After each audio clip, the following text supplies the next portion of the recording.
Siapa yang bagi ni? Jujur Rina, siapa yang bagi? Kemain Sedebuk dia bagi kat sini. Ni Kemal cakap tu. Terkejut dia Kemal keluar daripada paper bag. Mungkin ni Kemal punya ada dekat dia. Kan?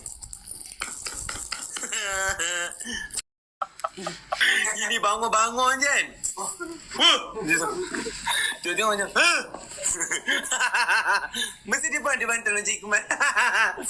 Siapa akak yang bagi ni kak? Aduh, terkejut aku. Okay, ni.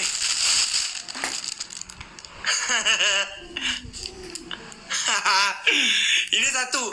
Banyak yang bantal. Ada yang muka mem besar betul. Terpampang macam tu. Macam tu Ni Kemal bawa balik kontan.